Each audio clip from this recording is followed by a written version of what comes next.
Jobs-friendly skies. We head to Scott Hamilton, who is with us in Seattle, an aviation analyst, managing director at Leham Company. Good to see you, Scott. Before we get going, I want to show our viewers a graphic here. This is the question I asked earlier. So where are the jobs around the world? So our graphic should illustrate that. Take a look at this. This illustrates where the jobs are likely to be because it's going to follow the new planes. You can see there North America, 800 billion in new planes. And of course, there's Asia, big question there, 12,000, 13,000 new aircraft over the next to the year 2032. Now, Scott, I have to ask you this because there was a time just a few months ago, or I should say a few years ago, that we were worried about the whole industry as a whole, and how have things have changed so quickly.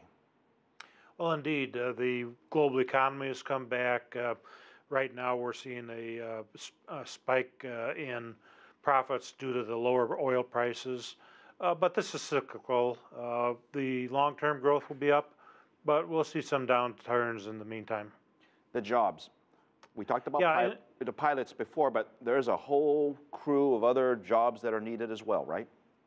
Well, sure, you have pilots, you have the need for mechanics, as the Boeing study indicated. They do an annual update on that. And there just simply are not enough to meet the demand right now.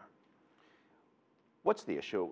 Because naturally when I think, okay, if there's not enough of a certain type of employee, you either get more of them trained or you simply pay more money to incentivize people to go into that profession. Is it that simple, or are we wrong? As with most issues, there are a number of factors. Here in this country, decades ago, back in 1979, when we went into deregulation of the airline industry, the military services, the Air Force, the Navy, to a lesser extent the Army airborne services, were a ready pool of pilots. A lot of the new startup carriers got their pilots from the armed services. As we've seen the reduction in the armed services, we've seen the reduction in those pools. Maintenance workers probably also came out of the military as well.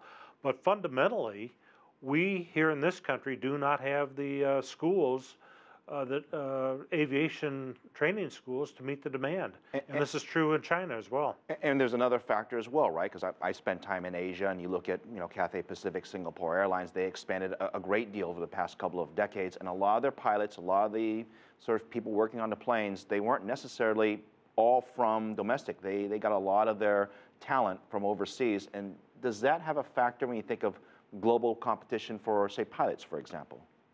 Well, yeah. For example, I personally know of some American pilots who are flying in China as expats over there. The Chinese pool of pilots is limited as well. You certainly have a large military there, but they're usually career military. And the Chinese are trying to send their training offshore to Australia or other countries. Again, it's basically a training issue. You don't have the schools. I'm looking at the numbers here on the number of aircraft that's going to be needed over the next 25 years or so. I mean, we're talking about in the tens of thousands, 30,000, 35,000. And there's really basically two major aircraft manufacturers, Airbus and Boeing. And there's a couple smaller ones, Embraer, Bombardier. And there's two sort of outliers, right? Russia's building their own aviation, sort of commercial aviation, I should say, industry. And China's looking at it as well. Who's going to be a biggest factor in the next couple of decades? Well, Boeing and Airbus both have identified China as the most likely emerging competitor, at least to their jets. Embraer is now the #3 largest airplane manufacturer of commercial airliners, but it's kind of below where Boeing is for what we call the mainline jets, the 737s and A320s. China, if you believe Boeing, will be the next largest competitive threat. So I'm going to tell you a little secret. Not a lot of people know this. My dream as a kid was to be a pilot.